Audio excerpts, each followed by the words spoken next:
Hello, my dear friends. How are you? I hope you all are fine. Welcome to my channel Law Scholar and Legal Issues. I am Advocate Vanita. I am presenting here today with another important topic that is related to SRA. In the last previous class, we have already discussed about Section 5 of SRA. And in the last previous class, I have also discussed about the intro of Section 6. At that time the lecture जो है वो काफ़ी lengthy हो गया था, इस वजह से मैंने वही लेक्चर रोक दिया। आज हम सेक्शन 6 को अच्छे से डिटेल में स्टडी करेंगे। अगर मान लो किसी प्रकार का उससे डाउट आपका रहता है तो आप मुझे कमेंट करके या व्हाट्सएप पर मैसेज करके पूछ सकते हैं। चलो आज का लेक्चर स्टार्ट करते हैं। पहले हम थोड़ा सेक्शन 5 से रिवाइज कर लेते हैं। सेक्शन 5 और 6 को थोड़ा थोड़ा रिवीजन के बाद हम आगे चलेंगे, क्योंकि रिवीजन से क्या है कि हमारी मेमोरी में वो जो है काफ़ी लंबे समय तक स्टोर रह पाएगा। सेक्शन 5 कहता है recovery of special immovable property. अब यहाँ पर स्पेशल इमूवेबल प्रॉपर्टी की बात है कि कुछ एक प्रॉपर्टी जो है इसमें इंक्लूड है और कुछ एक प्रॉपर्टी इसमें इंक्लूड नहीं है।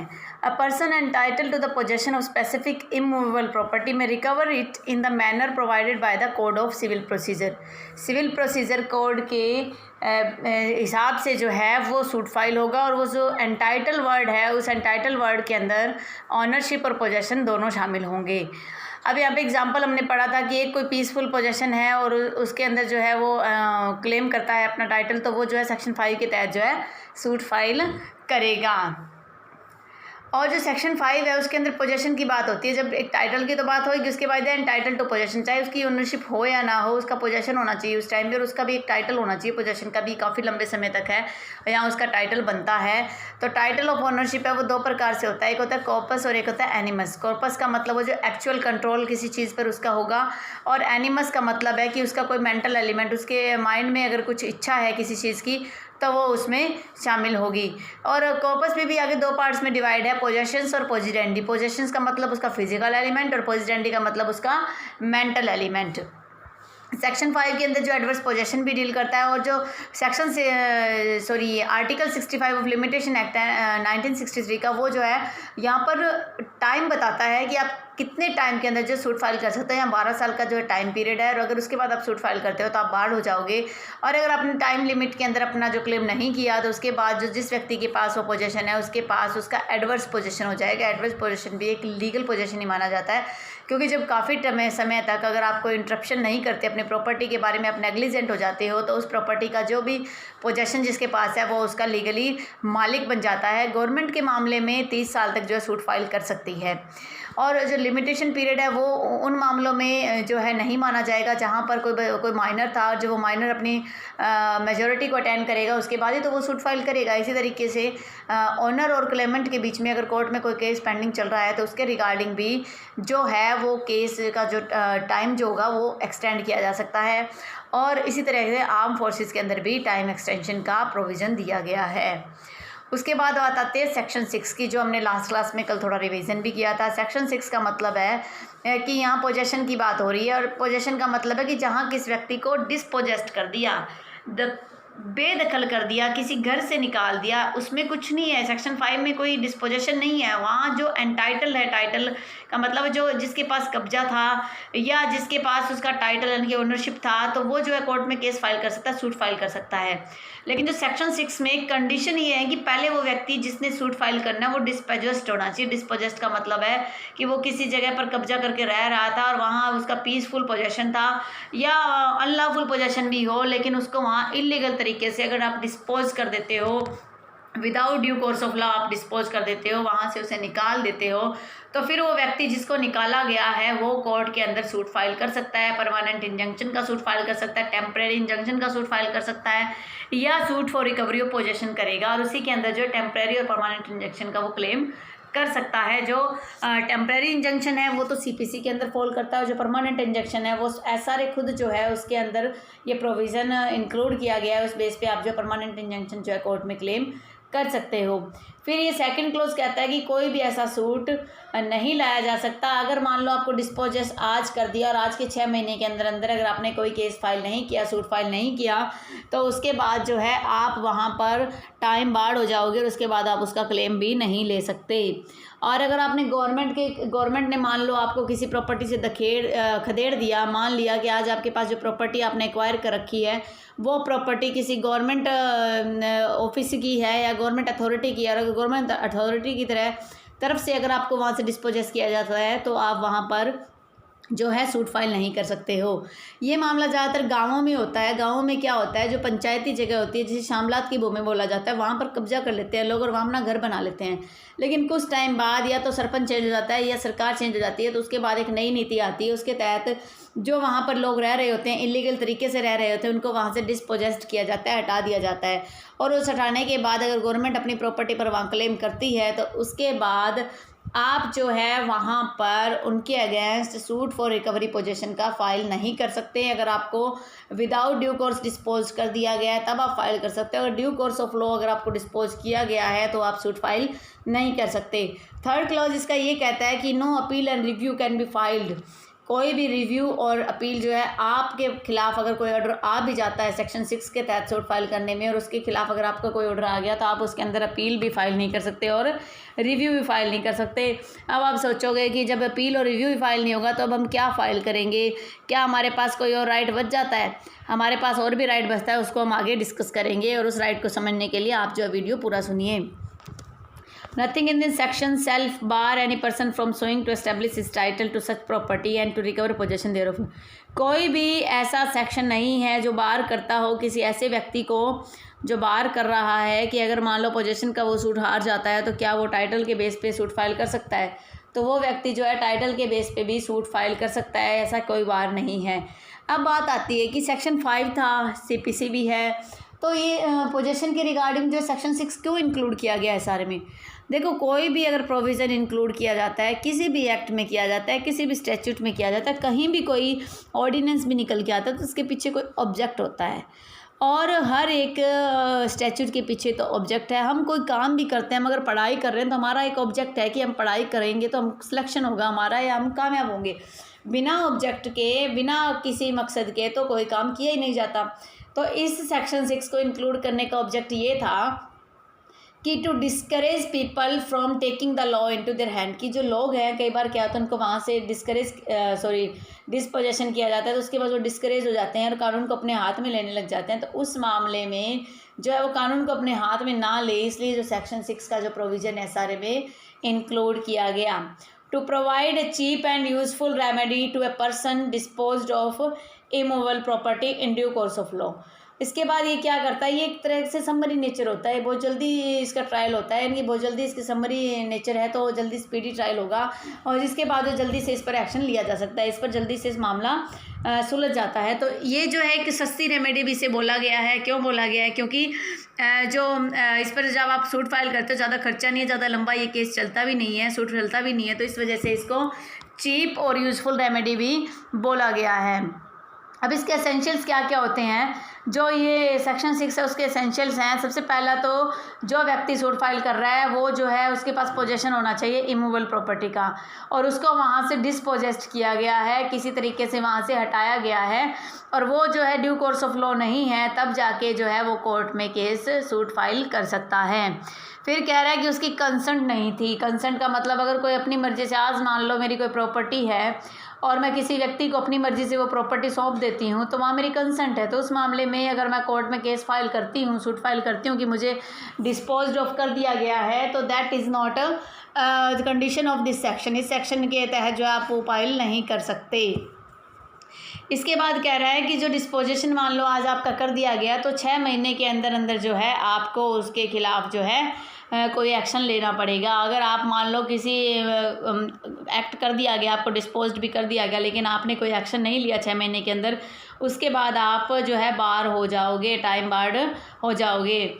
और यहाँ पर जो वर्ड है डिस्पोज्ड, इसका जो है एक डिटेल मीनिंग है, इसका नैरो सेंस में नहीं है। इसका मतलब ये नहीं कि एक्चुअल फिजिकल पोजेशन होना ही ज़रूरी है।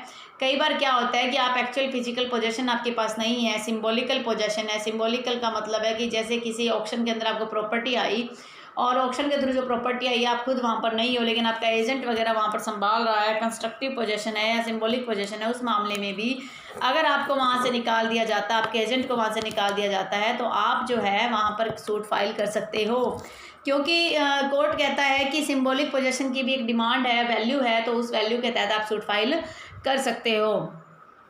अब इसमें आगे बात ये है कि अगर किसी व्यक्ति को वहाँ डिस्पोज किया जा गया है तो वो एक नेसेसरी पार्टी होना चाहिए। ऐसे नहीं कि कोई ऐरा गैरा किसी, आज मैं किसी जगह का मेरे पास कब्जा है और मैंने किसी और को वैसे ही यूज़ करने के लिए दे दिया, तो वो व्यक्ति जो वहाँ यूज़ कर रहा है वो वहाँ पर नेसेसरी पार्टी नहीं है, वो वहाँ क्लेम नहीं कर सकता। आप वहाँ क्लेम कर सकते हो because you are a necessary party. Necessary और प्रॉपर पार्टी का जो कंसेप्ट है वो सीपीसी में बहुत डिटेल में डिस्कस किया जाएगा। तो आप एक बार ये समझ लीजिए, नेसेसरी का मतलब है कि जो उस सूट के फैसले के लिए ज़रूरी है, उस पार्टी के बिना उस सूट का फैसला नहीं हो सकता, उसके जो विटनेसेस है उनके बिना वहाँ कोई भी फैसला नहीं हो पाएगा। इसलिए जो है आप उसे नेसेसरी पार्टी की कैटेगरी में फॉल करोगे, और वो जो नेसेसरी पार्टी है जब सूट फाइल होता है तो वो होना बहुत ज़रूरी है। फिर हमने एक केस पढ़ा था लास्ट क्लास में, सुखजीत सिंह वर्सेज सिराजुन्निसा। इसमें ये था कि जो भी व्यक्ति जो है अगर मान लो वॉलंटरी ट्रांसफ़र कर देता है, अपने आप ही अपना राइट छोड़ रहा है, अपनी प्रॉपर्टी को छोड़ रहा है, किसी दूसरे व्यक्ति को प्रॉपर्टी सौंप रहा है, तो उस मामले में भी ये माना जाएगा कि वो सेक्शन 6 के लिए सूट फाइल करने का हकदार नहीं है, क्योंकि सेक्शन 6 में सिर्फ वही व्यक्ति सूट फाइल कर सकता है जो उसका प्रॉपर्टी में राइट और उसके कंसेंट के बिना जो है कोई एक्ट किया गया हो। तो ऐसा नहीं कि आप अपनी मर्जी से ही तो प्रॉपर्टी सौंप दें और उसके बाद जो है आप खुद क्लेम करते हो कि जो मुझे ये प्रॉपर्टी का पोजीशन दिलवाया जाए। इस केस में, सुखजीत वाले केस में क्या हुआ था, इस केस में ये हुआ था कि जो व्यक्ति था, कोई टेनेंट था, वो अपने आप ही प्रॉपर्टी का कब्जा जो है मालिक को दे देता है, क्योंकि मालिक के बेटे की शादी थी और शादी होने के बाद जो ओनर है वो जो उसे वापस नहीं सौंपता पोजीशन। तो यहाँ पर अगर वो सूट फाइल करता है तो उसके सूट को जो है एंटरटेन नहीं किया जाएगा, वो मेंटेनेबल नहीं होगा। यही चीज़ जो है यहाँ पर कही गई है। तो इस केस में ये बात कही गई कि वो अपनी मर्जी से अगर अपना राइट छोड़ता है, वॉलंटरी ट्रांसफ़र करता है, तो उस मामले में वो जो है क्लेम नहीं कर सकता। फिर कह रहा है कि महावीर प्रसाद और गंगा सिंह का जो केस था, उस केस में ये कहा गया कि जो व्यक्ति कोर्ट में आ रहा है वो क्लीन हैंड से आना चाहिए। क्लीन हैंड का मतलब ये नहीं कि उसने साबुन लगाकर या सैनिटाइज करके अच्छे से हाथ धो लिए और वो कोर्ट में आ रहा हो।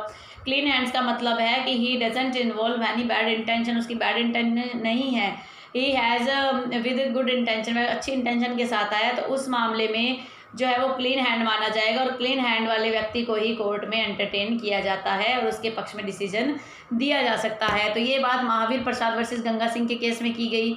फिर कहता है कि no suit for dispossession against the government. वो मैं पहले ही जो बेयर लैंग्वेज के साथ साथ आपको डिस्कस कर चुकी हूँ, एक्सप्लेन करवा चुकी हूँ कि जब कोई गवर्नमेंट एक्शन होता है तो उस गवर्नमेंट एक्शन के खिलाफ जो है आप सेक्शन 6 के तहत जो है सूट फाइल नहीं कर सकते। जो प्लेंटिफ है वो पीसफुली पोजेशन में था, लेकिन वो जो है स्टेट के खिलाफ या गवर्नमेंट के खिलाफ कोई एक्शन नहीं ले सकता, वह किसी प्राइवेट इंडिविजुअल के अगेंस्ट एक्शन ले सकता है।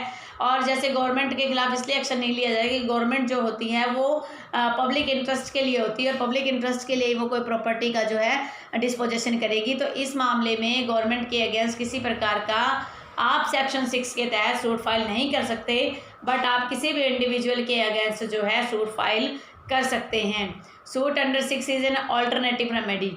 जो सेक्शन 6 के तहत जो सूट होगा वो एक ऑल्टरनेटिव रेमेडी इसलिए बोला गया क्योंकि आप सीपीसी में भी तो एक रेमेडी अवेल करते हो, सीपीसी में भी तो आप सूट फाइल करते हो, और ये जो रेमेडी होती है एडिशनल रेमेडी, अगर मान लो आपने सीपीसी में सूट फाइल कर लिया, उसके साथ साथ अगर आप यहाँ सूट फाइल करते हो तो वो क्या है, ये स्पीडी ट्रायल होगा, और जब स्पीडी ट्रायल होगा समरी नेचर की रेमेडी होगी, तो ये जो है किसी भी व्यक्ति को बार नहीं करती कि अगर वो कहीं और सूट फाइल करता हो तो a person is not precluded from asserting his title. अगर टाइटल के बेस पे किसी व्यक्ति ने सीपीसी में केस फाइल कर रखा है, सूट फाइल कर रखा है, और वो पोजेशन के बेस पे कि उसको डिस्पोजेस्ट कर दिया गया है, वो यहाँ सूट फाइल करता है, तो वो जो दोनों सूट है उसको एंटरटेन किया जाएगा, लेकिन उन दोनों सूट को कभी कंबाइन नहीं किया जाएगा, उसको कभी क्लब नहीं किया जाएगा, क्योंकि both suits are of different nature. Under section 5 the suit filed at CPC under CPC is of based on title, but in section 6 सारे जो सूट फाइल होगा that is based on ownership, ownership नहीं, possession means dispossession की base पर है कि उसको dispossess कर दिया गया, और यहाँ पर वो अपनी रिकवरी करवा रहा है, पोजेशन की रिकवरी करवा रहा है, डिमांड कर रहा है, टाइटल की रिकवरी नहीं करवा रहा। तो इस मामले में जो है ये एक ऑल्टरनेटिव रेमेडी से बोला गया है। Suit proceeding summary in nature, जो सूट प्रोसीडिंग होगी वो समरी इन नेचर होनी चाहिए, समरी इन नेचर है। जो सेक्शन 6 के अंदर जो सूट है वो समरी नेचर का है। समरी के नेचर का मतलब है वो जल्दी ही इसको जो है ट्रायल कंप्लीट हो जाता है। तो ये समरी नेचर का सूट है, इसके अंदर जो है अपील का कोई प्रोविज़न नहीं होता, क्योंकि जब हम समरी सूट्स पढ़ेंगे ऑर्डर 37 में सीपीसी के अंदर, वहाँ हम डिटेल में इसको डिस्कस करेंगे कि समरी सूट्स किस प्रकार के होते हैं, उनकी नेचर क्या होती है, उनका क्या स्कोप होता है, कितने टाइम में उसको जो है ट्रायल कंप्लीट कर दिया जाता है, कितने टाइम में उसका डिसीजन आ जाता है, क्या उसकी अपील होती है, अगर अपील नहीं होती तो जो अगेंस्ट जिसके अगेंस्ट जो है डिसीजन है वो पार्टी क्या करे, अपील नहीं है तो क्या वो रिव्यू ले सकता है, अगर रिव्यू भी नहीं है तो क्या वो रिवीजन फाइल कर सकता है। ये सारे के सारे कंसेप्ट जो है जब हम ऑर्डर 37 पढ़ेंगे, समरी सूट का जो कंसेप्ट पढ़ेंगे सीपीसी में, उस टाइम इसको डिटेल में स्टडी करेंगे। आप नॉर्मली सिर्फ इतना समझ लीजिए कि जो समरी नेचर का सूट होता है उसके अंदर जो है बहुत जल्दी डिसीजन आ जाता है, स्पीडी ट्रायल होता है, इस वजह से उसके अंदर सीपीसी के तहत जो है एक आप रिवीजन फाइल कर सकते हो। रिवीजन डायरेक्ट हाई कोर्ट में फाइल होती है, और वो रिवीजन भी कुछ एक ग्राउंड जो सेक्शन 115 सीपीसी में दिए गए उन्हीं ग्राउंड के बेस पर होता है। उनके अलावा अगर आप सोचते हो रिवीजन फाइल होगा तो नहीं हो सकता।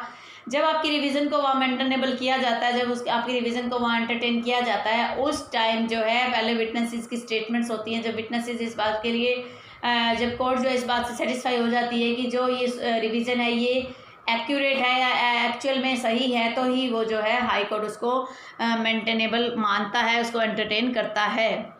उसके बाद है कि जो ये समरी नेचर का हम डिस्कस कर चुके हैं, इसके रिगार्डिंग एक केस है 2018 का, एक लेटेस्ट केस है Jaswant Singh versus Punjab agricultural university. ये केस जो है सुप्रीम कोर्ट में गया था, एसएलपी की बेस पे गया था, Punjab and Haryana high court का ये केस है। इस केस में क्या था कि एसएलपी के थ्रू ये पहुंच तो गया, लेकिन सुप्रीम कोर्ट में एसएलपी को रिजेक्ट कर दिया और ये बात कही कि जब एक्सप्रेस प्रोविज़न ये कहता है कि आप किसी प्रकार का जो है अपील फाइल नहीं कर सकते, तो अगर वो अपील आपने वहाँ पर फाइल भी करी तो उसको एंटरटेन कैसे किया गया। तो यहाँ पर जो है काफ़ी डांट फटकार सुप्रीम कोर्ट ने लगाई और ये कहा कि ऐसी कोई भी एसएलपी आप एंटरटेन नहीं कर सकते जब तक इसके रिगार्डिंग कोई प्रोविज़न ही नहीं है।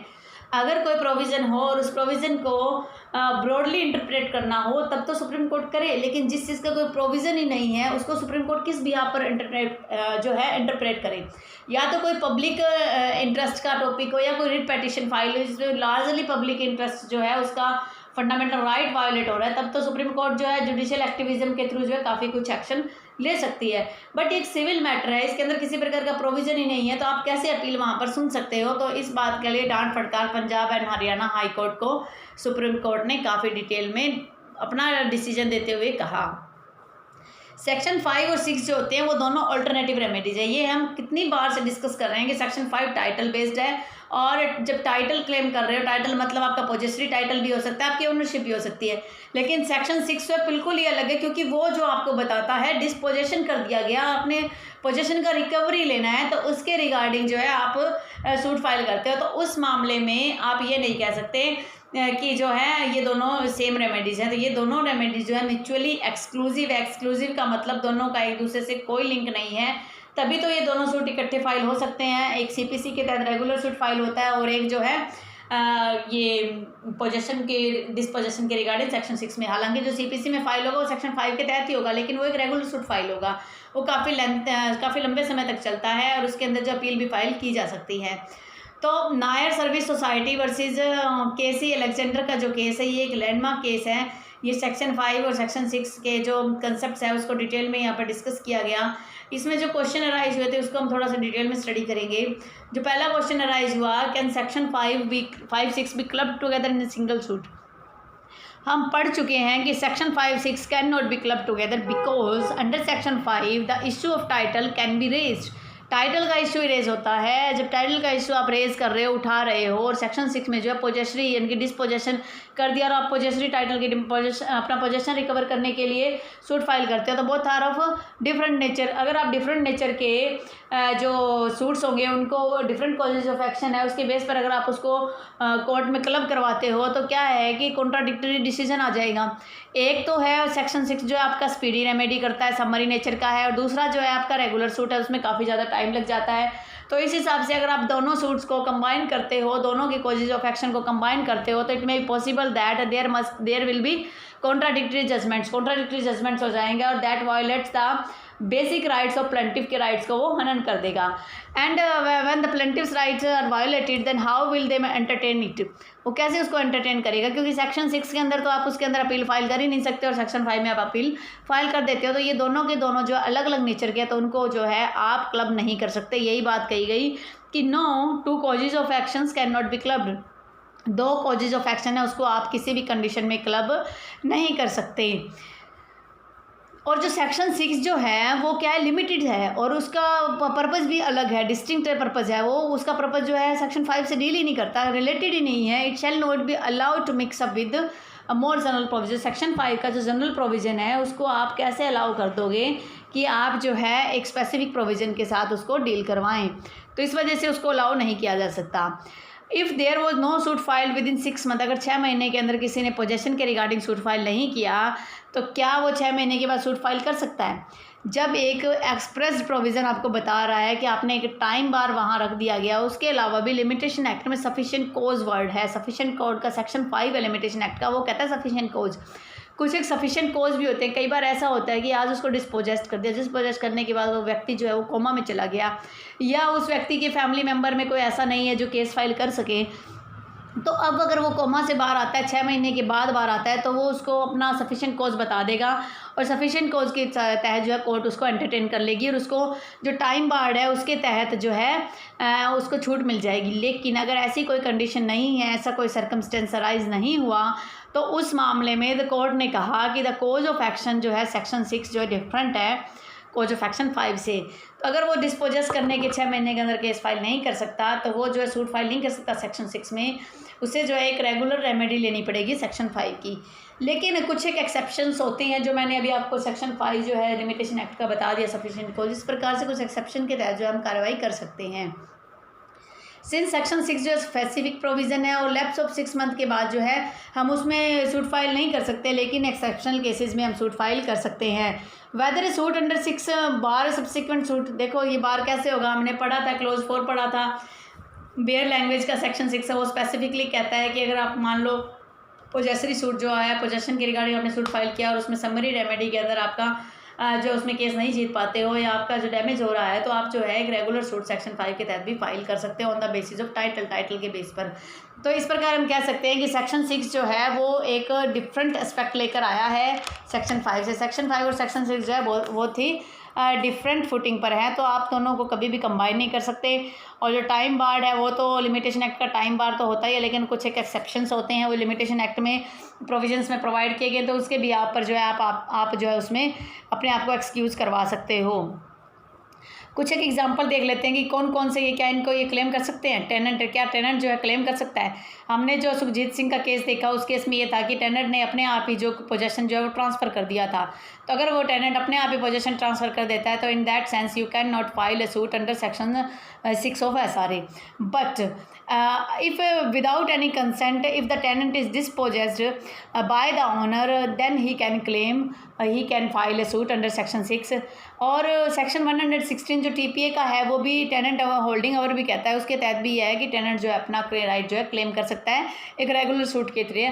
लेकिन अगर उसको इलीगली यानी कि without due course of law जो है डिस्पोज किया जाता है तो वो सेक्शन 6 के तहत भी कोर्ट में क्लेम कर सकता है, सूट फाइल कर सकता है।